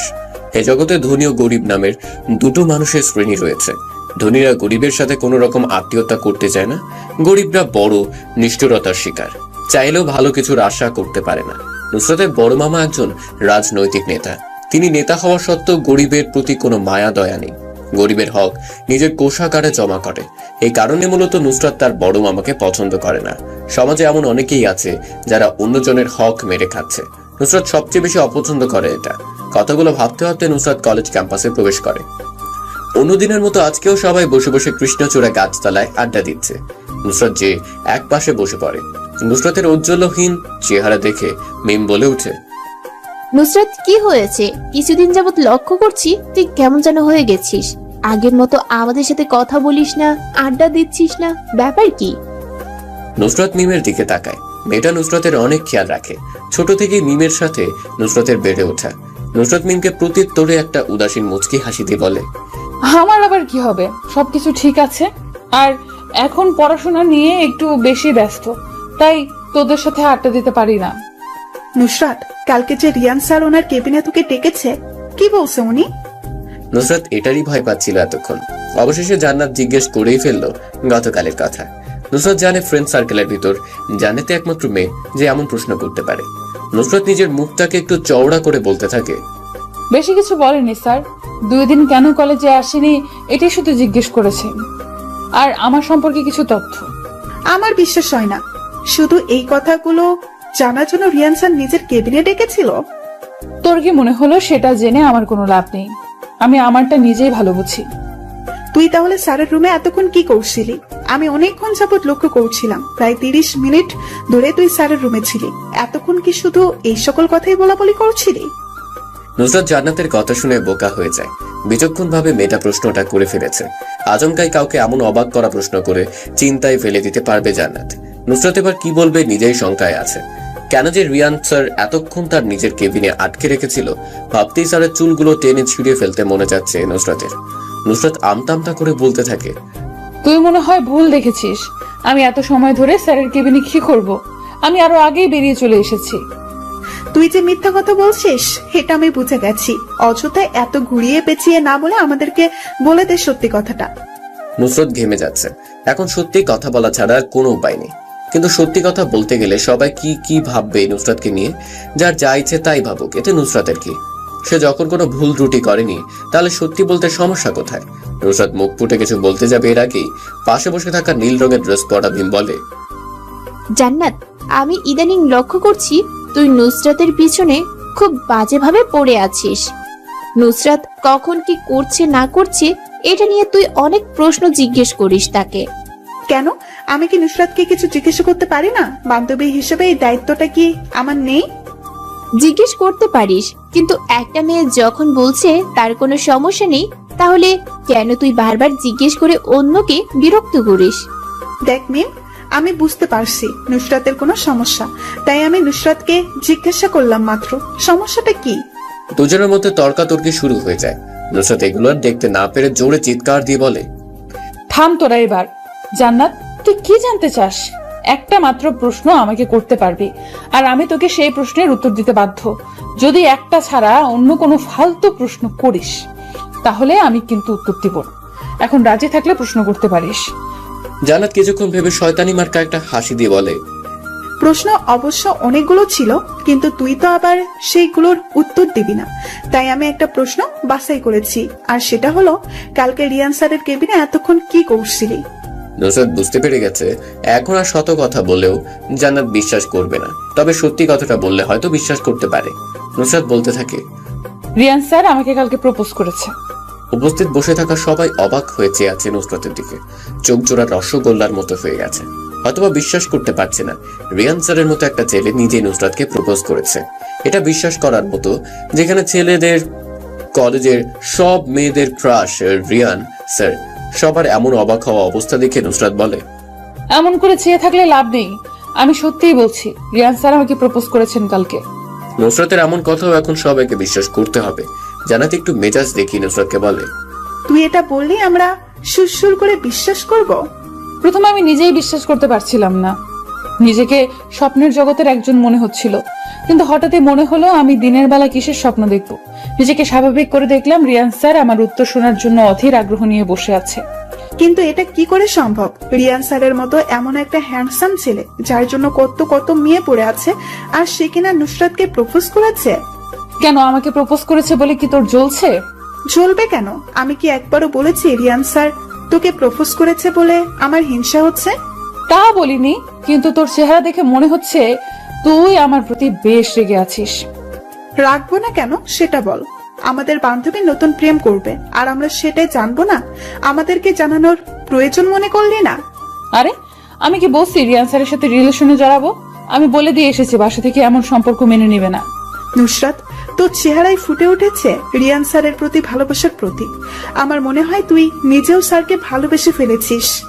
নুসরাত আর জান্নাত দুজনের মধ্যে বসে থাকা মিম এতক্ষণ তাদের বিরক্তকর কথাগুলো শুনছিল।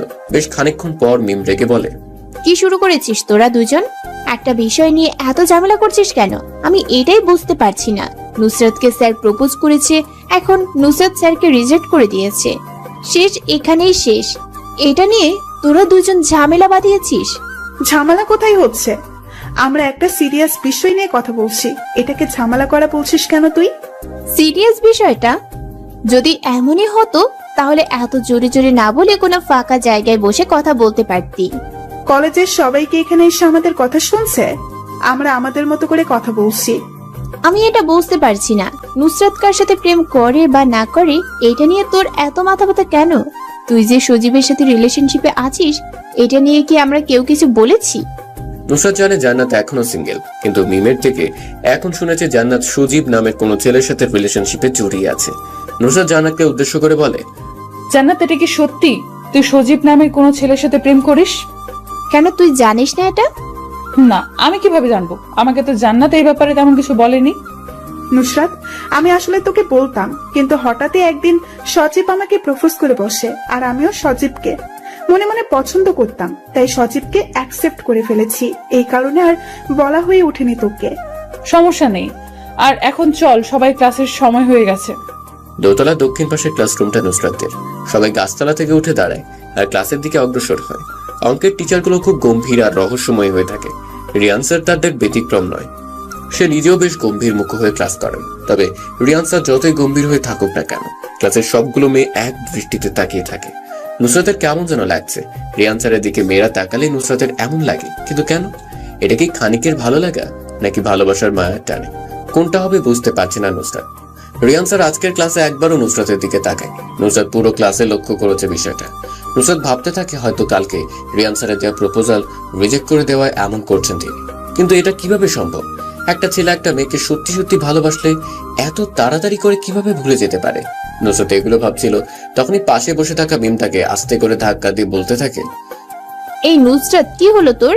ক্লাস শেষ হয়ে গেছে তো, আর কতক্ষণ এভাবে নিশ্চুপ হয়ে বসে থাকবি? মিমের কথায় ধ্যান ভাঙে নুসরাতের।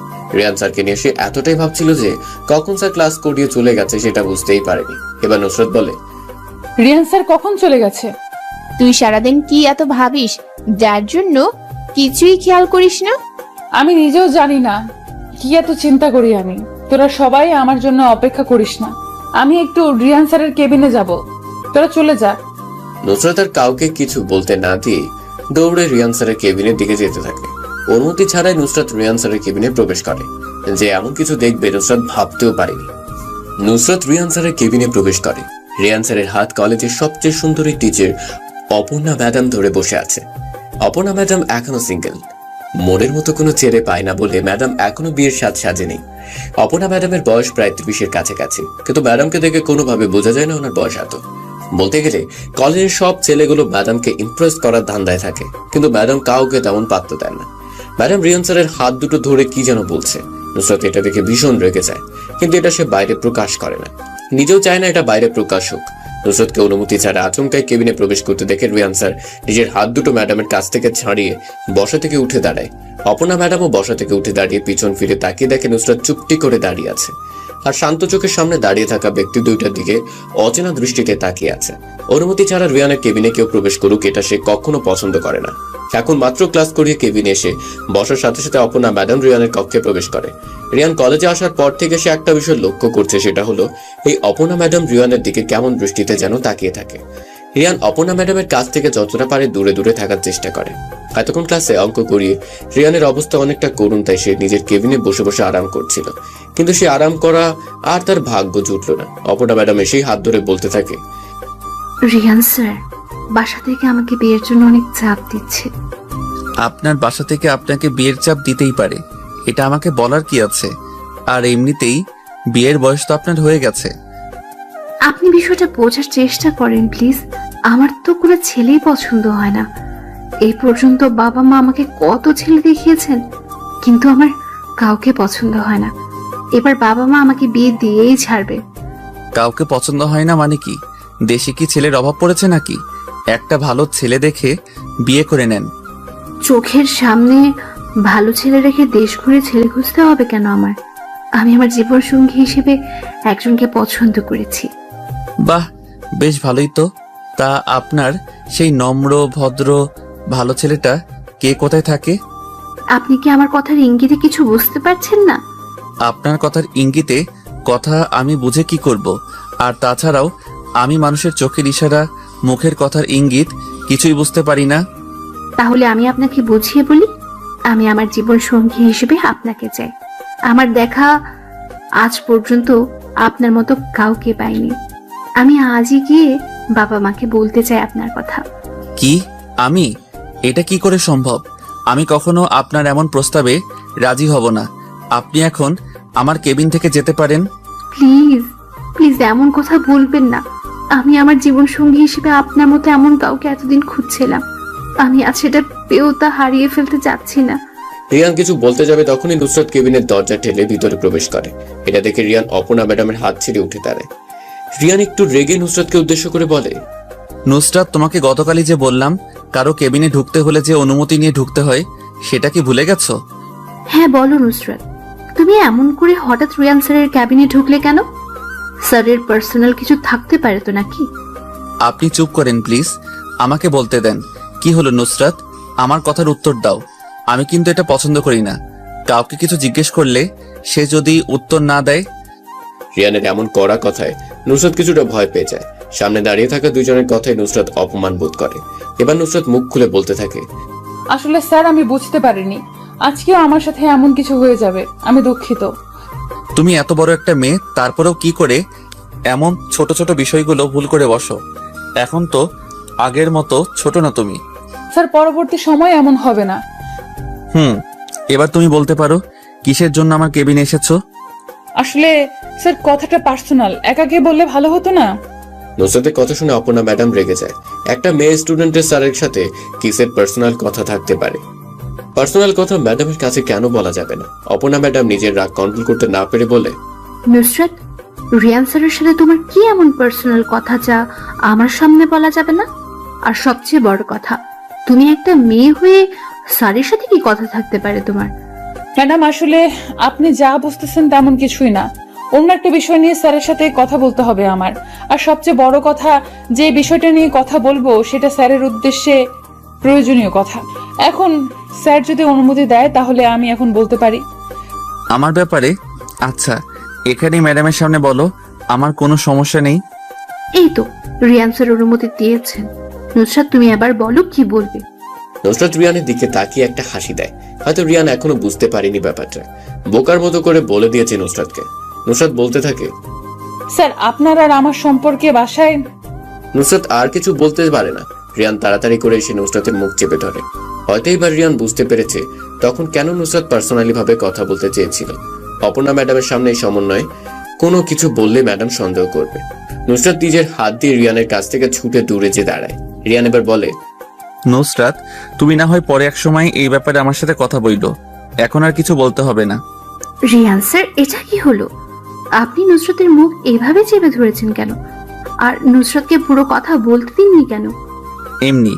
আর আমি বুঝতে পারছি কথাটা আমার পার্সোনাল। আপনার পার্সোনাল কথা কি আমি শুনতে পারি না? আমার পার্সোনাল কথা আপনি শুনবেন কেন? কথাটা আমার আর নুসরাতের মধ্যেই সীমাবদ্ধ থাকবে।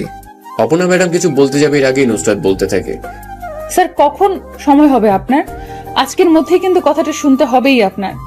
নুসরাত, তুমি একটা কাজ করতে পারো। বিকালের দিকে তোমাদের বাসার পাশে যে পার্কটা আছে সেখানে চলে এসো, আমি উপস্থিত থাকবো। এখন তুমি যেতে পারো। রিয়ানের কথা মতো নুসরাত কেবিন থেকে বেরিয়ে পড়ে। নুসরাত যাওয়ার সময় অবশ্য অপর্ণা ম্যাডাম ডাকছিল, কিন্তু নুসরাত সেদিকে খেয়াল করেনি। নুসরাত যাওয়ার পরে অপর্ণা বলতে থাকে, এটা কি হলো? নুসরাতকে এভাবে চলে যেতে দিলেন কেন? আর আপনারা এবং নুসরাতের সম্পর্ক, এগুলোর মানে কি আমি কিছুই বুঝতে পারছি না। ম্যাডাম, আপনাকে কিছু বুঝতে হবে না, যা বোঝার আমি বুঝে গেছি। দেখুন রিয়ান, আমি আপনাকে বলে দিচ্ছি, আপনার আর নুসরাতের মধ্যে কোনো সম্পর্ক থাকলে তা ভেঙে ফেলেন। এবার কিন্তু বেশি বেশি হয়ে যাচ্ছে। আপনি আমার ব্যাপারে একটু বেশি চিন্তা ভাবনা করছেন। আমার আর নুসরাতের মধ্যে অনেক আগে থেকেই সম্পর্ক গড়ে উঠেছে। এখন আমি আপনার কথায় শুধু শুধু কেন এমন একটা পবিত্র সম্পর্ক ভেঙে ফেলবো বলেন? অপর্ণা মাথাটা নিচু করে ফেলে। সত্যি তো, একটা সম্পর্ক গড়ে তোলা যতটা সহজ, ভাঙাটা তার থেকে অনেক কঠিন। অপর্ণা রিয়ানকে প্রথম দেখাতেই ভালো লেগে গেছে। এখন সে ভালো লাগাটা অন্যরূপ ধারণ করেছে, কিন্তু মাঝপথে সেভাবে আটকে যাবে ভাবতে পারিনি অপর্ণা। সেই সময়টা তেমন কঠিন নয় যখন চোখ দিয়ে পানি পড়ে, কিন্তু ওই সময়টা খুব কঠিন যখন চোখের পানি লুকিয়ে রেখে হাসতে হয়। অপর্ণা ছোট করে একটা হাসি দেয়। সেই হাসিতে লেগে আছে কষ্ট আড়াল করা উজ্জ্বলহীন হাসি। বাস্তবতা এতই কঠিন যে কখনো কখনো বুকের ভেতর গড়ে তোলা বিন্দু বিন্দু ভালোবাসাও অসহায় হয়ে পড়ে, সঙ্গ দেয় না নিজের সাথে। রিয়া নিজেও কিছুটা বুঝতে পারছে অপর্ণার আড়াল করা হাসির মানে। প্রিয় মানুষটাকে কাছে না পাওয়ার বেদনা উপলব্ধি করতে হয়েছিল রিয়ানকে। হায়রে ভালোবাসা, কাউকে হাসাও, কাউকে কাঁদাও, আর কাউকে একেবারে শেষ করে দেয়। রিয়ানের পক্ষে এখন কিছু করার নেই, কারণ সে নিজেও অন্য আরেকজনকে ভালোবাসে। অপর্ণাকে গ্রহণ করে সেই ভালোবাসার মানুষকে কষ্ট দেওয়ার কোনো মানেই হয় না। বিকেল 5:17 নুসরাত নিজের বাসার পাশের পার্কে বসে আছে রিয়ানের অপেক্ষায়, কিন্তু অনেক সময় হয়ে এসেছে এখনো রিয়ানের দেখা মেলেনি। নুসরাতের সবচেয়ে বেশি বিরক্তিকর লাগে তখন যখন কারোর জন্য অনেক সময় ধরে অপেক্ষা করার পরও সেই ব্যক্তিটা না আসে। অপেক্ষার প্রহর গুনতে গুনতে অবশেষে রিয়ান এসে পৌঁছাতে পেরেছে। আজকে রিয়ান ব্ল্যাক কালারের একটা বাইক নিয়ে এসেছে, পরনে কালো কালারের একটা পাঞ্জাবি। এই ছেলেটাকে যা পরে সবকিছুতেই বেশ ভালোই মানে। নুসরাতের কাছে রিয়ানের আজকের আগমনটা ভালো লেগেছে। সচরাচর এখন মানুষজন এমন পুরনো যুগের পাঞ্জাবি পরে না। রিয়ান যে সেই আগের কালের প্রেমিক পুরুষদের মতো করে এসেছে, নুসরাত বেশ খুশি হয়েছে। রিয়ান এসে নুসরাতের বসা মাঝারি আকারের বেঞ্চের উপর আরাম করে বসে। দুজনের বসার জন্য বেঞ্চটা উপযোগী, কিন্তু যদি আবার 3 জন বসতে চায় তাহলে বেশি চাপাচাপি করে বসতে হবে। এখন মোটামুটি দুজনের মধ্যে অনেকটাই ফাঁকা রয়েছে। রিয়ান নুসরাতের দিকে একটু চেপে বসে। নুসরাত অন্য সকল মেয়েদের ন্যায় দূরে সরে বসে না, এক জায়গায় স্থির হয়ে বসে থাকে। সে দেখতে চায় রিয়ান তার সাথে কি করে। মানুষ জাতিটা বেশ চিন্তামগ্ন জাতি। নিজে পটু হওয়ার জন্য নিজের জ্ঞানকে বৃদ্ধি করতে সবকিছুই করতে পারে। আচ্ছা, আপনি আমার দিকে এত চেপে বসেছেন কেন? ওই দিকে তো আরো অনেক জায়গা ফাঁকা আছে। আচমকাই নুসরাত কথাটা বলে ওঠে। রিয়ান নিজের স্থির দৃষ্টিটা নুসরাতের উপর ফেলে, এমন ভাবে তাকিয়ে আছে যেন নুসরাত কথাটা বলে ভুল করে ফেলেছে। অনেক মানুষ আছে যারা নিজের মস্তিষ্ককে কল্পনার জগতে ভাসাতে ভালোবাসে। সেই ভাবনার সময় যদি কেউ জোরে ধাক্কা বা জোরে কথা বলে উঠে, তাহলে তার গভীর কল্পনার ধ্যান নিমিষেই ভেঙে যায়।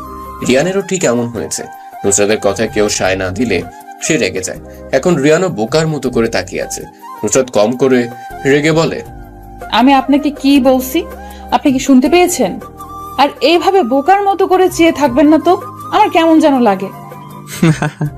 আমার চোখ আমি কোথায় তাকাবো না তাকাবো সেটা আমি বুঝবো, তুমি বলার কে? এখন আমার চোখ চাচ্ছে সামনে বসে থাকা পরীকে দেখে নিজের রেটিনাকে শান্ত করার। আপনার চোখ যেমন ঠিক আছে ঠিক তেমনই সেই চোখের দৃষ্টি সরাতে আমার হাতও আছে। একটা মেরে চোখ জোড়া বন্ধ করে দেবো বলে দিলাম। আমি তোমার শিক্ষক হই, সম্মান দিয়ে কথা বলো। আসছে আমার শিক্ষক হিসেবে, যখন স্যার হয়ে ছাত্রীকে প্রপোজ করেছেন তখন এই কথা মনে ছিল না? রিয়ান বোকা বনে যায়, নিজের বলা কথায় নিজেই ফেসে গেছে। নুসরাতের কাছ থেকে সে এমন উত্তর আশা করেনি। রিয়ান ভাবছিল নুসরাত হয়তো কতটা শুনে চুপ হয়ে যাবে, কিন্তু রিয়ানকে অবাক করে দিয়ে নুসরাত খুব সুন্দর একটা জবাব দিয়ে দেয়। রিয়ান বলে, আচ্ছা বাদ দাও এগুলো, এখন এটা বলো যে আমার কেবিনে তখন যেটা বলতে চেয়েছিলে ওইটা কি ছিল? তখন তো সামনে অপর্ণা ম্যাডাম ছিল, তাই বলতে নিষেধ করেছিলাম। এখন আমাকে তাড়াতাড়ি করে বলো। এই সময় তো আমি ভালোই দেখেছি কেমন করে অপর্ণা ম্যাডামের হাত ধরে বসেছিলেন। আমি হঠাৎ করে রুমের ভেতরে ঢুকায় হাত ছেড়ে উঠে দাঁড়িয়েছিলেন। আমি যদি সঠিক সময় না যেতাম তাহলে কি হতো? আরে আমি ম্যাডামের হাত ধরিনি, ম্যাডাম নিজে এসে আমার হাত ধরেছিল। তুমি মনে হয় সেটা ভালো করে দেখোনি, তাই এখন এমন কথা বলছো। হয়েছে হয়েছে, আমাকে আর মিথ্যা কথা বলে নিজের কাঁধে পাপ কমায়েন না। আমি পুরোটাই ভালো করে দেখেছি। যা দেখেছো ভালো দেখেছো, এখন আমাকে সেই কথাটা বলো যেটার জন্য এখানে আসা। এত অস্থির হচ্ছেন কেন? তাড়াতাড়ি কোনো কিছু করা ভালো না। ধৈর্য ধরতে পারেন না? আমার এত ধৈর্য নেই, তুমি আমাকে তাড়াতাড়ি করেই বলো। নুসরাত দুইটা বড় বড় শ্বাস ফেলে নিজেকে ফিট করে নেয়। এবার সে বলতে থাকে, আপনার বাবা মা আমাকে তাদের ছেলের বউ হিসেবে পছন্দ করে গেছে। এটা তো আমি জানি, আর সবচেয়ে বড় কথা হলো আমি ওনাদেরকে পাঠিয়েছি। রিয়ান স্যার, আপনি ভুল করছেন। এটা কলেজ না, এখানে আমাকে স্যার ডাকা লাগবে না, নাম ধরে ডাকতে পারো। আর আমি কোনো ভুল করছি না, যা করছি ভেবে চিন্তা করেই করছি। না, আপনি এখনো কিছুই জানেন না আমার সম্পর্কে। কিছুদিনের মধ্যে মধ্যরাতে কোনো এক অচেনা অজ্ঞাত আমার রুমে প্রবেশ করে আর সেই আমার সাথে খারাপ কিছু করার চেষ্টা করে। আমি আজ পর্যন্ত কাউকে কথাটি বলিনি, আজকে প্রথম আপনাকে বলছি। নুসরাতের কথাটা শুনে রিয়ান মুচকি হাসে। নুসরাত রিয়ানের উজ্জ্বল মুচকি হাসির ঝলক রেখা দেখে অবাক হয়ে যায়। কেন রিয়ান এমন করে হাসছে? নুসরাত কি কোনো হাসির কথা বলছে? নুসরাত রিয়ানকে উদ্দেশ্য করে বলে, আমার কথা শুনে আপনি এমন করে হাসছেন কেন? আমি সত্যিই কথাটা বলছি, বিষয়টা আপনি সিরিয়াসলি নিচ্ছেন না কেন? আমি হাসছি কারণ একটা মানুষ কতটা বোকা হলে কাছের মানুষের কণ্ঠ ধরতে পারে না। মানে? মনে করে দেখো তো সেই দিন রাতের আগন্তুকের কণ্ঠের সাথে আমার কোনো মিল পাওয়া যায় কিনা। নুসরাত রিয়ানের রহস্যময় কথাটা শুনে একটু অবাক হয়। তবে নুসরাত এটা খেয়াল করেনি যে সেই দিনের রাতের অন্ধকারের অচেনা আগন্তুকের গলার কণ্ঠের সাথে রিয়ানের কণ্ঠের কোনো মিল আছে কিনা। তাহলে রিয়ানের কথার মানে কি দাঁড়ায়? আমি আপনার সাথে কণ্ঠটা মিলিয়ে দেখিনি, কারণ আপনার প্রতি আমার কোনো রকম সন্দেহ কাজ করেনি। অনেক সময় সন্দেহ করতে হয়, এই পৃথিবীতে সবাইকে বিশ্বাস করা ঠিক না। তুই যাকে অন্ধের মতো বিশ্বাস করবে সেই তোমার সাথে আগে বেইমানি করবে। তার মানে সেই দিনের রাতের অজ্ঞাতটা কি আপনি ছিলেন? রিয়ান মুচকি হাসে। নুসরাত মেয়েটার বুদ্ধি আছে বলতে হবে, একটা রহস্যময় বিষয়ের হালকা ক্লু দিতেই বুঝে গেছে। রিয়ান বলে, ধরে নাও আমি ছিলাম সেই দিন রাতের আধারের কালো আগন্তুক। ধরে নেব কেন? আপনি শিওর দিয়ে বলেন। আমি ছিলাম। অনেকদিন যাবত তোমাকে দেখতে পাইনি, তাই রাতেই চলে গেলাম তোমাদের বাসায়। নিজের পরিচয় গোপন রেখে তোমার সাথে একটু মজা করেছি আর কি। এমন বুক কাঁপানো ঘটনা আপনি সাধারণ মজা বলছেন? সেই দিনের কথা ভাবতে আমার এখনো ভয় লাগে। একবার আমার সাথে তোমার বিয়েটা হয়ে যাক, তারপর সব ভয় আমি নিমিষেই দূর করে দিব। ভালোবাসি আপনাকে। নুসরাতের মুখ থেকে এমন কথা শুনে রিয়ানের মুখ উজ্জ্বল হয়ে ওঠে। আচমকায় কোনো প্রেমিক পুরুষ তার প্রেমিকার কাছ থেকে এমন কথা শুনলে কিরকম অনুভূতি হয় সেটা একমাত্র সেই ছেলেটাই বলতে পারবে। রিয়ানের ঠিক এমন অনুভূতির সম্মুখীন হতে পেরেছে আজকে। এত বছর ধরে একটা মেয়ের পিছনে পড়ে থাকার কঠোর পরিশ্রম বৃথা যায়নি মনে হচ্ছে রিয়ানের। কি বললে? ভালো করে বলো, আমি শুনতে পাইনি। আপনার শুনতে হবে না, আমি এক কথা দুইবার বলি না। আজকে সেই নিয়মটা পাল্টে আমাকে আরেকবার কথাটা বলো। বুকের ভেতর আপনার জন্য মাতাল হওয়া বয়, অনুভবে না বলা কথা বুঝে নিতে হয়। কাউকে ভালোবাসলে বলতে হয় না, প্রিয় মানুষটাকে অনুভব করাতে হয়, নিজের ফিলিংস গুলো দিয়ে বুঝতে হয়। দূর থেকে ভালোবাসা হয়, মনের সাথে মনের মিল থাকতে হয়। আচ্ছা, হঠাৎ অকারণে যদি আপনার মন খারাপ হয়ে যায় তাহলে আপনি কি করবেন? তেমন কিছু করব না। আমার মন খারাপ হলে আমি যেটা করি সেটা হলো কোনো একটা নির্জন জায়গায় 1 ঘন্টা বসে থাকবো আর মন খারাপ কেন হয়েছে সেটা নিয়ে ভাববো, তাহলেই ঠিক হয়ে যাবে। আপনি কি আমাদের বিয়ের পরেও আমাকে এমন করে ভালোবাসবেন? ভালোবাসার স্পর্শ ছায়ার পাশেই আছি তোমার সব সময়। যদি কখনো নিজেকে খুব একাকী মনে হয় ওই নীল জোছনার মতো, তাহলে দেখবে ভালোবাসা নিয়ে দাঁড়িয়ে আছি আমি তোমার পথে। কখনো তোমার প্রতি আমার ভালোবাসা কমবে না। নুসরাত রিয়ানের কাঁধে মাথা রেখে বলে, আমি আগে বুঝতে পারিনি আপনার ইশারা ইঙ্গিত, তাই তো আমার দেরি হয়ে গেছে এমন একটা মানুষকে কাছে না পেয়ে। ভালোবাসি, অনেক বেশি ভালোবেসে ফেলেছি আপনাকে। রিয়ান একটা হাসি দিয়ে জড়িয়ে ধরে নুসরাতকে।